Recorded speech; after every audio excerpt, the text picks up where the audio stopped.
सूर्य नारायण की उपासना का महत्व। सूर्य नारायण प्रत्यक्ष भगवान है और बाकी सभी देव भावना से सिद्धि देते हैं। सूर्य नारायण का प्रत्यक्ष दर्शन होता है। उनके दर्शन के लिए भावना की वैसी कोई आवश्यकता नहीं है। इसी प्रत्यक्ष देव की आराधना करो। धर्मराज भी सूर्य नारायण की उपासना करते थे। सूर्य नारायण की आराधना किए बिना बुद्धि शुद्ध नहीं होती। ज्यादा नहीं तो कम से कम रोज 12 सूर्य नमस्कार करो। मेरे सूर्य नारायण और श्री कृष्ण एक ही है। कृष्ण ही सूर्य नारायण है। श्री कृष्ण भगवान ने स्वयं ही गीता में कहा है कि ज्योतिषाम आदित्यो। इस सूर्य नारायण की उपासना का क्रम कहा गया है। उनकी उपासना करने वाला कभी दरिद्र नहीं बनता। महाभारत के वन पर्व में एक कथा है। युधिष्ठिर सूर्य नारायण की उपासना करते हैं। वन में सूर्य देव ने उनको एक अक्षय पात्र दिया। राम को भी सूर्य ही ने शक्ति दी थी। उसी शक्ति से उन्होंने रावण को मारा। राम ने भी आदर्श सामने रखा है कि मैं स्वयं ईश्वर हूँ, फिर भी सूर्य नारायण की उपासना करता हूँ। धर्म के साथ नीति का विवाह अर्थात संबंध न हो तब तक नीति विधवा जैसी ही है और बिना नीति के धर्म विधुर है। अर्थोपार्जन वैसे तो धर्म है, परंतु वह धर्मानुकूल होना चाहिए। धर्मराज के पवित्र राज्य में किसी के भी घर में कोई कलेश न था। पुत्र माता पिता की आज्ञा का पालन करता था। उस समय राजा धर्मनिष्ठ होने के कारण प्रजा भी धर्मनिष्ठ थी। श्री कृष्ण का द्वारका गमन। युधिष्ठिर का राज तिलक करके श्री कृष्ण द्वारिका गए। वहां की जनता ने रथ यात्रा का दर्शन किया। रथ में विराजित द्वारिकाधीश के रोज दर्शन करो। उनके हाथों में शंख, चक्र, गदा और पद्म है। रथ सोने का है। एक झांकी सी करें तो हमारा हृदय पिघलेगा। इस शरीर रथ में श्री कृष्ण की झांकी करो। हृदय में सिंहासन पर बिठाकर भक्तजन प्रभु का दर्शन करते हैं। ज्ञानी जन समाधि की अवस्था में ललाट में ब्रह्म दर्शन करते हैं। द्वारिका में श्री कृष्ण का स्वागत। द्वारिकाधीश ने द्वारिका में प्रवेश किया। नगर जन कहते हैं कि आपकी कृपा से वैसे तो सब ठीक था, एकमात्र दुख यही था कि आपका दर्शन नहीं कर सकते थे। सभी को श्री कृष्ण दर्शन की आतुरता है। भगवान ने अनेक रूप धारण किए और 16,000 रानियों के साथ राजा प्रसाद में प्रवेश किया। भगवान वाणी चतुर है। सभी रानियों से कहते हैं कि मैं तेरे ही घर में पहले आया हूँ। दूसरे दिन रानियों के बीच प्रेम कलह हुआ। भगवान की यह दिव्य लीला है। उस समय कामदेव लड़ने आया। रास लीला में कामदेव पराजित हुआ था। फिर भी उसे मन में असंतोष रह गया था कि उस समय तो श्री कृष्ण बालक ही थे। उस समय मैं हारा था, वहाँ कोई अचरज की बात नहीं थी। कामदेव ने श्री कृष्ण से कहा कि जब सुंदर युवतियां आपकी सेवा कर रही हूँ, उसी समय मुझे झगड़ना है। सुंदर प्रेमल हाव भाव से रानियों ने श्री कृष्ण को प्रसन्न करने का प्रयत्न किया, किंतु श्री कृष्ण तो अजय ही रहे। वन के वृक्षों के तले बैठकर काम का दमन करना तो ठीक है, किंतु अनेक रानियों के साथ रहकर काम को जीते वह तो परमात्मा ही है। श्री कृष्ण का चिंतन मनन करने वाले को काम सता नहीं सकता, तो श्री कृष्ण को तो वह कैसे सताएगा। ईश्वर वह है कि जिसे काम कभी अधीन न कर सके। काम के अधीन हो जाए वह जीव है। श्री कृष्ण को कामदेव पराजित न कर सका। उसे अपने धनुष बाण का त्याग करना पड़ा। श्री कृष्ण योगेश्वर है। शंकर भी योगेश्वर है। प्रवृत्ति में पूर्णतः रहकर भी उसमें आसक्त न बने, वही है योगेश्वर। संपूर्ण निवृत्ति रहकर स्वरूप में स्थिर रहे, वह है योगेश्वर। परीक्षित का जन्म। 12वें अध्याय में परीक्षित के जन्म की कथा है। उत्तरा ने बालक को जन्म दिया है। वह चारों ओर देखने लगा। माता के उदर में मुझे चतुर्भुज स्वरूप जो पुरुष दिखता था, वह कहाँ है? परीक्षित भाग्यशाली था कि उसको माता के गर्भ में ही भगवान के दर्शन हुए। यही कारण है कि वह उत्तम श्रोता है। युधिष्ठिर ने ब्राह्मणों से पूछा कि बालक कैसा होगा। ब्राह्मणों ने कहा, वैसे तो सभी ग्रह दिव्य हैं, किंतु मृत्यु स्थान की कुछ गड़बड़ी है। उसकी मृत्यु सर्प दंश से होगी। यह सुनकर धर्मराज को दुख हुआ। मेरे वंश का पुत्र सर्प दंश से मरे, यह ठीक नहीं है। ब्राह्मणों ने उनको आश्वस्त किया, चाहे सर्प दंश से उसकी मृत्यु हो, किंतु उसे सद्गति मिलेगी। उसके अन्य ग्रह बहुत शुभ है। इन ग्रहों को देखकर ऐसा लगता है कि इस जीवात्मा का यह अंतिम जन्म है। नवे स्थान में स्वगृह उच्च क्षेत्र का बृहस्पति जिसके हो वह धर्मात्मा बनता है। परीक्षित दिनों दिन बड़े हो रहे हैं। 14वें और 15वें अध्याय में धृतराष्ट्र पांडव मोक्ष की कथा है। 16वें अध्याय में परीक्षित चरित्र की आरंभ होता है। विदुर जी तीर्थ यात्रा करते हुए प्रभास क्षेत्र में आए। उन्हें खबर हुई कि सभी कौरवों का विनाश हुआ है और धर्मराज सिंहासन पर बैठे हैं। केवल मेरा भाई धृतराष्ट्र ही धर्मराज के यहाँ मुट्ठी भर खाने के लिए रह गए। विदुर जी आए। धर्मराज ने उनका स्वागत किया। विदुर जी सम्मान मांगने नहीं आए थे, अपने बंधु को बंधन मुक्त कराने के लिए आए थे। उन्होंने 36 वर्षों तक तीर्थ यात्रा की। संत तीर्थों को पावन करते हैं। वैसे तो इसका कारण यह है कि यात्रा में अन्य चिंताओं के कारण परमात्मा का नियमित ध्यान नहीं हो पाता। सत्कर्म नियम पूर्वक नहीं होता है, इससे तीर्थ यात्रा की अपेक्षा भगवान का ध्यान श्रेष्ठ है। देवी भागवत में लिखा है कि घर की अपेक्षा अधिक सत्कर्म तीर्थ यात्रा में न हो सके तो वह तीर्थ यात्रा व्यर्थ ही है। विदुर जी ने 36 वर्ष तक यात्रा की, फिर भी बात तो अति संक्षेप में ही कही। आत्मा प्रशंसा मृत्यु है। अपने सत्कर्मों का स्वयं अपने मुख से वर्णन न करो। विदुर जी ने 36 वर्ष की यात्रा का 36 शब्दों में ही वर्णन किया है।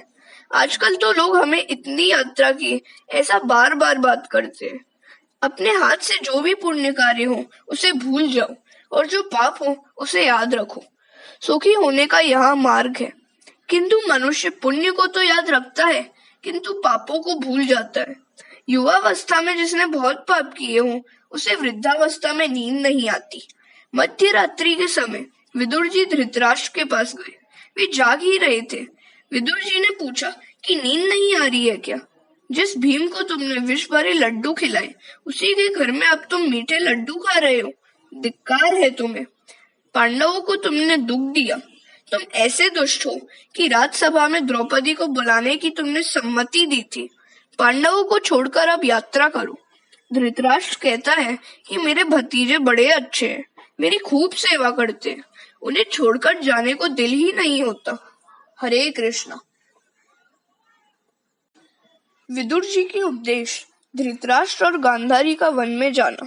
विदुर जी कहते हैं, अब तुम्हें भतीजा प्यारा लग रहा है। याद करो कि तुमने पांडवों को मारने के लिए कितने प्रयत्न किए थे। भीमसेन को लड्डू में विष दिया, लाक्षागृह में आग लगाई आदि। यहाँ धर्मराज तो धर्म की मूर्ति है, सो तुम्हारे अपकार का बदला उपकार से दे रहे हैं। मुझे लगता है कि कुछ दिनों में पांडव प्रयाण करेंगे और तुम्हें सिंहासन पर बिठाएंगे। तुम अब मोह छोड़ो। तुम्हारे सिर पर काल मंडरा रहा है। तुम्हारे मुख पर मुझे मृत्यु का दर्शन हो रहा है। समझ बूझकर गृह त्याग करोगे तो कल्याण होगा, नहीं तो काल के धक्के के कारण घर छोड़ना पड़ेगा। घर छोड़े बिना कोई चारा नहीं है। कुछ समझ सोचकर घर छोड़े वह बुद्धिमान है। कुछ ही समय में तुम्हारी मृत्यु होगी। यह जीव ऐसा अनाड़ी है कि सोच समझकर स्वयं कुछ छोड़ना नहीं चाहता, किंतु जब डॉक्टर कहता है कि ब्लड प्रेशर हाई है, कामकाज बंद करो, आराम नहीं करोगे तो जोखिम है, तब वह डर के मारे घर में बैठ जाता है। इस तरह लोग डॉक्टर के कहने पर धंधा कामकाज छोड़ते हैं। धृतराष्ट्र कहता है, भाई तेरा कहना ठीक है, किंतु मैं तो अंधा हूँ, अकेले कहाँ जाऊँ? विदुर जी कहते हैं कि दिन को तो धर्मराज तुम्हें जाने नहीं देंगे, सो मैं मध्य रात्रि को ही तुम्हें ले चलूं। धृतराष्ट्र और गांधारी को लेकर विदुर जी सप्त स्रोत तीर्थ गए। सुबह हुई तो युधिष्ठिर धृतराष्ट्र के महल में आए। चाचा जी दिखाई नहीं देते। युधिष्ठिर ने सोचा कि हमने उनके 100 पुत्रों को मौत के घाट उतार दिया, अतः उन्होंने आत्महत्या की होगी। जब तक चाचा चाची का समाचार न मिलेगा तब तक मैं पानी भी नहीं पीऊंगा। धर्मात्मा व्यथित होता है तो उससे मिलने संत आते हैं। धर्मराज के पास उस समय नारद जी आए। धर्मराज ने उनसे कहा कि मेरे पापों के कारण ही चाचा जी चले गए हैं। वैष्णव वह है जो अपने ही दोषों को सोचे, दूसरों के दोषों को नहीं। नारद जी समझाते हैं कि धृतराष्ट्र को तो सद्गति मिलने वाली है, चिंता मत कर। हर एक जीव मृत्यु के अधीन है। जहाँ चाचा जाएंगे वहाँ तुम्हें भी जाना है। आज से 5वें दिन चाचा की सद्गति होगी और फिर तुम्हारी बारी आएगी। चाचा के लिए अब रोना नहीं, अब तुम अपना सोचो। मृत्यु से ग्रसित व्यक्ति कभी वापस नहीं आता। जीवित अपने लिए ही रोए वह ठीक है। एक की मृत्यु के पीछे दूसरा रोता है, किंतु रोने वाला यह नहीं समझता कि जो वहां गया है उसके पीछे उसे भी जाना है। रोज सोचो कि मुझे अपनी मृत्यु उजागर करनी है। तुम्हारे लिए अब 6 महीने बाकी है। तुम अपनी मृत्यु की सोचो। सूर्य सावधान करते हैं, शैया में सोने के बाद अर्थात अंतकाल में आया हुआ सयानापन किस काम का, वह निरर्थक है। नारद जी कहते हैं, तुम्हें मैं भागवत प्रेरणा से सावधान करने के लिए आया हूँ। विदुर जी धृतराष्ट्र को सावधान करने आए थे, मैं तुम्हें सावधान करने आया हूँ। 6 मास के पश्चात कलयुग का प्रारंभ होगा। अब तुम किसी की भी चिंता न करो, तुम अपनी चिंता करो। युधिष्ठिर ने कई यज्ञ किए। भगवान द्वारिका गए तो साथ में अर्जुन को भी ले गए।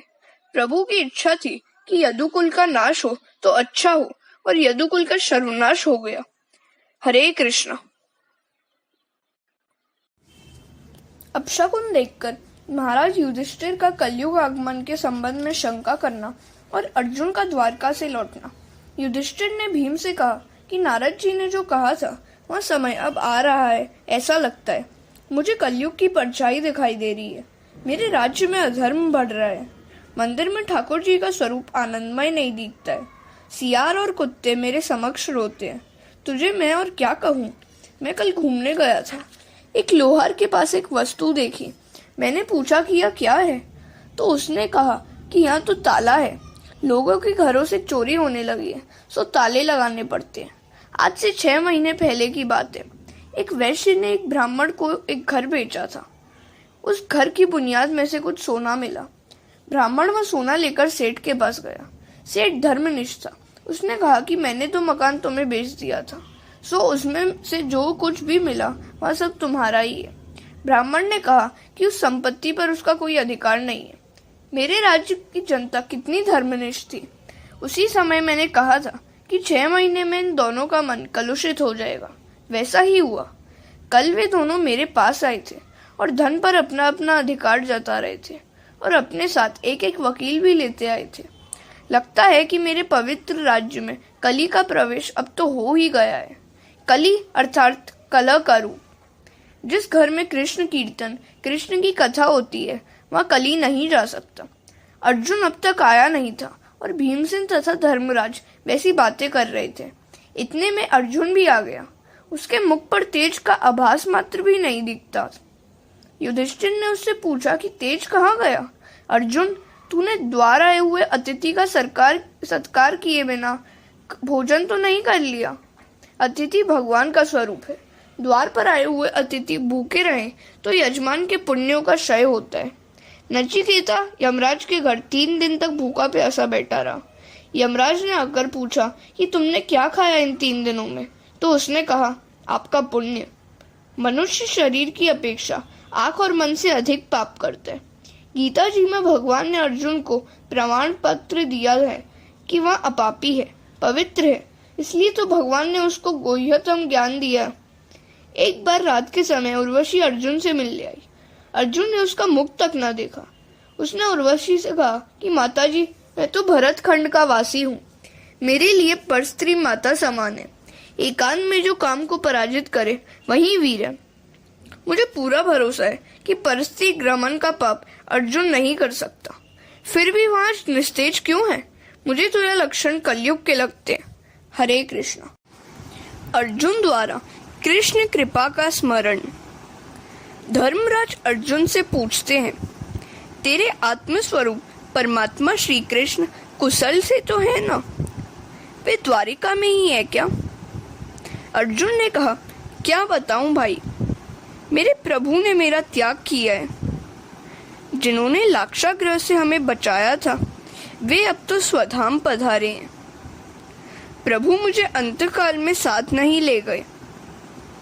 उन्होंने मुझसे कहा कि तू जब मेरे साथ आया ही नहीं था तो फिर मैं तुझे अपने साथ कैसे ले जा सकता हूँ। मैंने तुझे गीता शास्त्र का जो ज्ञान दिया है वही तेरी रक्षा करेगा। बड़े भैया, आज तक मैं कभी हारा नहीं था, किंतु कृष्ण विरह से व्याकुल हुआ। मैं आज द्वारिका से लौट रहा था तो रास्ते में काबा लोगों ने मुझे लूट लिया। मुझे लगता है कि मुझ में जो शक्ति थी वह मेरी नहीं थी, किंतु द्वारिकाधीश की ही थी, और उनके चले जाने से वह शक्ति भी चली गई है। मुझे प्रभु के उन अनंत उपकारों की याद आ रही है। लाक्षागृह दहन आदि कई संकटावस्था में उन्होंने हमारी रक्षा की थी। कृष्ण कृपा को याद करते करते अर्जुन कृष्ण विरह में रो रहा है। धर्मराज से अर्जुन कह रहा है कि द्रुपद राजा की सभा में मैंने जो मत्स्य वेद किया था वह भगवान की शक्ति के बल पर ही किया था। कई महाराजा मत्स्य वेद न कर सके थे। कर्ण ने सोचा कि मैं मत्स्य वेद करूं। कृष्ण ने सोचा कि कर्ण ने मत्स्य वेद कर दिया तो मेरा अर्जुन रह जाएगा और द्रौपदी कर्ण की हो जाएगी। ऐसा सोचकर ही श्री कृष्ण ने सभा में कर्ण का अपमान करवाया। कृष्ण ने एक दासी को द्रौपदी के पास भेजा। द्रौपदी ने हीन जाति के कर्ण से विवाह करने से इनकार कर दिया। मुझ में तो हिम्मत ही न थी, किंतु मुझ पर भगवान की कृपा दृष्टि थी, जिससे मुझ में शक्ति का संचार हुआ और मैं उस दिन मत्स्य वेद कर सका।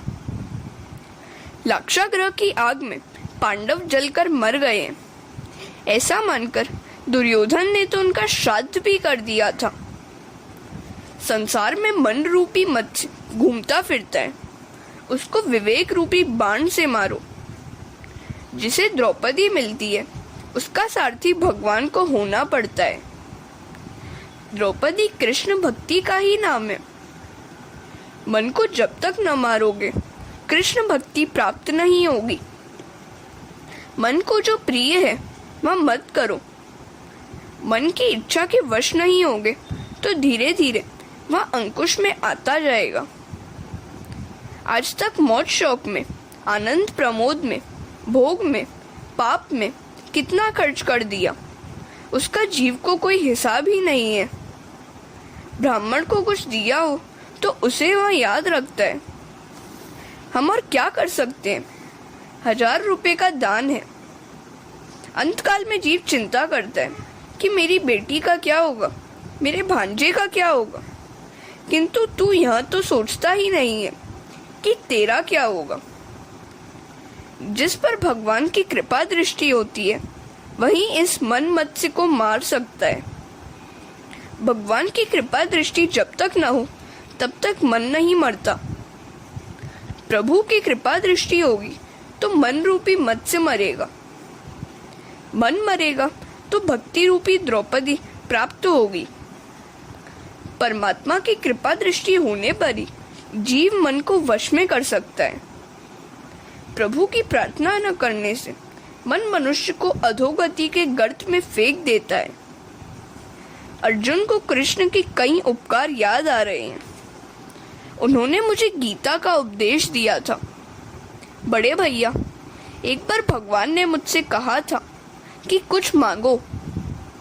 बड़े बड़े ऋषि और महात्मा जन्म मरण के फेरों से मुक्ति पाने की इच्छा से जिनका ध्यान करते हैं, उनसे मैंने मांगा कि युद्ध में मुझे जीत मिले। अफसोस, मुझे मांगना ही नहीं आया। किरात वध के समय मैं शंकर के साथ युद्ध कर सका, वह भी श्री कृष्ण के ही प्रताप से। बड़े भैया, द्रौपदी से भी उनको कितना स्नेह था। द्रौपदी के केश पकड़कर दुष्टजन उसे सभा में खींच लाए। आंसू भरी आंखों से द्रौपदी कृष्ण के चरणों में जा गिरी। उन्होंने सभा में ही प्रतिज्ञा की कि इस अपमान का मैं बदला लूंगा, और कृष्ण ने उन दुष्टों की ऐसी दशा की कि उनकी पत्नियां विधवा बनी और उन्हें अपने केश स्वयं ही छोड़ने पड़े।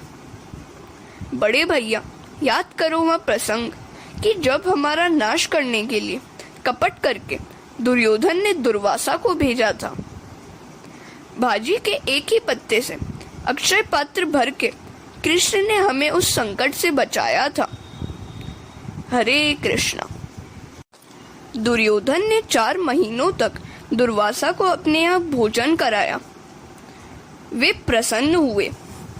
उन्होंने दुर्योधन से वर मांगने को कहा। दुर्योधन ने सोचा कि दुर्वासा के श्राप से पांडवों का नाश करने का अच्छा अवसर है। कल इस ऋषि का एकादशी का अनशन था। वैसे तो सूर्यदेव का अक्षय पात्र पांडवों के पास है, किंतु द्रौपदी के भोजन कर लेने के बाद उसमें से कुछ भी नहीं मिलता। दुर्वासा द्रौपदी के भोजन करने के बाद वहां पहुंचेंगे और द्रौपदी से भोजन न मिलने पर क्रोधित होंगे और पांडवों को श्राप देंगे, जिससे पांडवों की दुर्गति होगी। दुर्योधन ने ऐसा कुविचार करके दुर्वासा से विनती की कि आप अपने 10,000 शिष्यों को साथ लेकर युधिष्ठिर का आतिथ्य स्वीकार करें, क्योंकि अपने कुटुंब के ही वे गुरुजन हैं। और हाँ, द्रौपदी बेचारी भूखी न रह जाए, इसलिए पांडवों के भोजन कर लेने के बाद ही आप वहां जाइएगा। संत की सद्भाव से सेवा करेंगे तो फलीभूत होगी, किंतु दुर्भाव से करेंगे तो सफल नहीं होगी। 4 मास तक दुर्वासा को अपने यहाँ भोजन कराकर दुर्योधन ने पांडवों के सर्वनाश की इच्छा की। इसी दुर्भावना के कारण उसकी अपनी ही हानि हुई। अन्यथा संत को भोजन दान करने से पुण्य मिलता है। दुर्योधन ने संत की सेवा तो की, किंतु किसी के सर्वनाश के हेतु की थी, सो उसे पुण्य नहीं मिला। दुर्योधन की विनती के अनुसार दुर्वासा 10,000 शिष्यों के साथ पांडवों के आंगन में पधारे।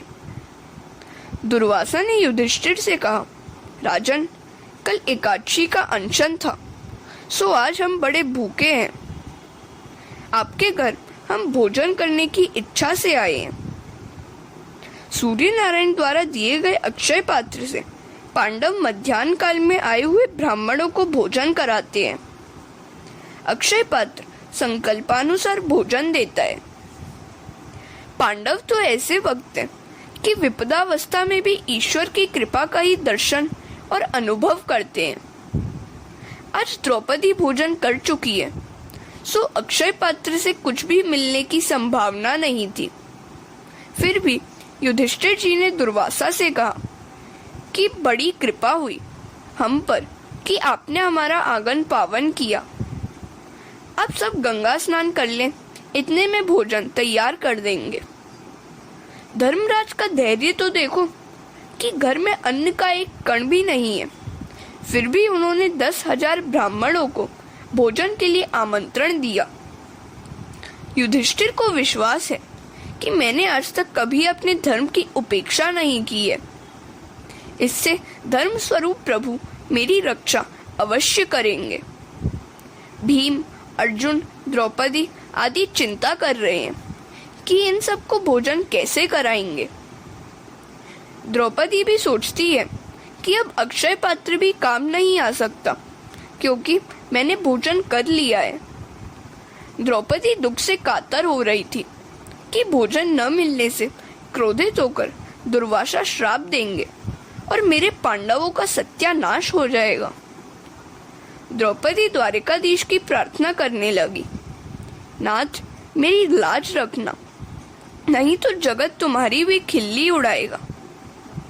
द्रौपदी ने आर्तनाद किया कि जिस प्रकार आज तक तुमने तो हमारी सहायता करके राज रखी है, उसी तरह आज भी हमारी लाज रखना।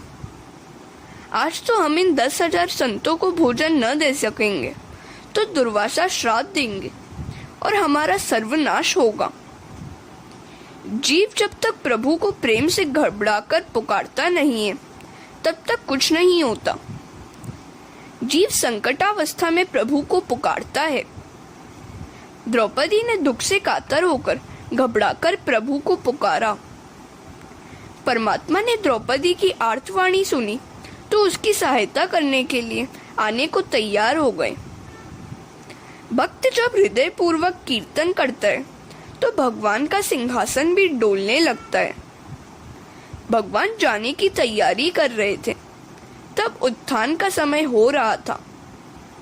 रुक्मिणी जी थाल में मेवा लेकर आई। एक और रुक्मिणी कृष्ण से भोग लगाने का आग्रह कर रही थी, और भोग के बाद जाने को कहती थी, तो दूसरी ओर द्रौपदी आर्तनाद कर रही थी। कृष्ण ने वहां जाने को सोचा तो रुक्मिणी पहले भोग का आग्रह करने लगी। तो भगवान ने कहा, 10,000 ब्राह्मणों को द्रौपदी वन में भोजन कैसे कराएगी? मैं तो चला, भोजन मैं भी वहीं कर लूंगा। द्वारिकानाथ दौड़ते हुए द्रौपदी की उस कुटिया में आए जहां वह बड़ी तन्मयता से प्रार्थना कर रही थी। भगवान वहीं प्रकट हुए। इस प्रकार तन्मयता से कीर्तन करूं कि भगवान बाहों में लेकर तुमसे कहें कि आँख खोलो, मैं आ गया हूँ। हरे कृष्णा। भगवान आए तो उनने द्रौपदी से कहा कि देख, मैं आ गया हूँ, मुझे बड़ी भूख लगी है, कुछ खाने को दे। द्रौपदी ने हाथ जोड़कर कहा कि हम तो लुट गए हैं, हमारे घर में कुछ भी नहीं है, आप मजाक न करें। 10,000 संतों को भोजन कराना है, इसलिए मैंने आपको पुकारा है। आप उसकी व्यवस्था करके हमारी लाज रखें तो बड़ी कृपा होगी। तो भगवान कहते हैं कि संतों के भोजन का प्रबंध तो बाद में होता रहेगा, किंतु पहले मेरे लिए खाने की तो कुछ बात कर। तू अपने भोजन से पहले मेरे लिए हमेशा कुछ न कुछ रख लेती है, तो आज जो भी तूने रख छोड़ा है वह मुझे दे। द्रौपदी कहती है, नाथ, आज तो मैं भूल ही गई थी, सो आपके लिए भी कुछ नहीं है। भगवान ने कहा कि वह अपना अक्षय पात्र मुझे दिखाओ, शायद मेरे लिए उसमें कुछ हो। द्रौपदी ने प्रभु के हाथ में अक्षय पात्र रख दिया। उन्होंने देखा तो सब्जी का एक पत्ता उसमें रह गया था। वैसे तो अक्षय पात्र में वह पत्ता कहाँ से आ सकता था, किंतु भगवान ने प्रेम प्रयोग से पत्ता उत्पन्न कर लिया। उन्होंने उस पत्ते का प्राशन किया। परमात्मा को जीव जब प्रेम से कुछ भी देता है तो उन्हें तृप्ति हो जाती है। अंतर्यामी रूप से वे सभी जीवों में व्याप्त हैं, अतः उनकी जब तृप्ति होती है तो सभी जीव भी तृप्त होते हैं। परमात्मा को हजारों बार मनाओ, तब कहीं किसी दिन वे भोग लगाते हैं। कन्हैया को रोज भोग लगाओ, किसी दिन कुछ भी वे ग्रहण करेंगे तो भी तुम्हारा बेड़ा पार हो जाएगा। परमात्मा को अल्प मात्रा में भी भोजन कराओगे तो सारे जगत को भोजन कराने का पुण्य मिलेगा। भगवान द्रौपदी से कहते हैं कि आज जगत के सभी जीव तृप्त हो गए। भगवान, दुर्वासा और अन्य 10,000 संत सभी तृप्त हो गए। युधिष्ठिर ने जाते हुए ब्राह्मण को रोकने की आज्ञा दी। भीम संतों को बुलाने गए तो वहां वे तृप्ति की डकार ले रहे थे। वे भोजन करने के लिए आने का नाम ही नहीं लेते थे। दुर्वासा ने सोचा कि यह काम कृष्ण का ही हो सकता है। उन्होंने भीम से पूछा कि कहीं द्वारिका से कृष्ण तो नहीं आ गए हैं। भीम ने कहा कि वे तो कब के आए हुए हैं और द्रौपदी से बातचीत कर रहे हैं। वे तो कहते हैं कि दुर्वासा तो मेरे गुरु हैं, सो मैं उनको आज प्रेम से भोजन कराना चाहता हूँ। दुर्वासा ने कहा कि कृष्ण मेरे गुरु के भी गुरु हैं, मैं उनका गुरु नहीं हूँ। अब मुझे भोजन करने की कोई आवश्यकता नहीं है, मैं उनका गुरु नहीं हूँ। तुम्हारा संयम, सदाचार, धर्म पालन, कृष्ण भक्ति, कृष्ण प्रेम देखकर मुझे बिना भोजन किए ही तृप्ति हो गई है, मैं संतुष्ट हूँ। दुर्वासा ने आशीर्वाद दिया कि तुम्हारी विजय होगी और कौरवों का विनाश होगा। बड़े भैया, सेवा दुर्योधन ने की और आशीर्वाद आपको मिला। शंकर स्वामी कहते हैं कि यदि जीव और ब्रह्म एक न हो तो श्री कृष्ण पत्तों का प्राशन करें और दुर्वासा तृप्त हो, ऐसा कैसे हो सकता है? जीव और ईश्वर का भेद आभास मात्र है, पर तत्व तो एक ही है। हरे कृष्ण।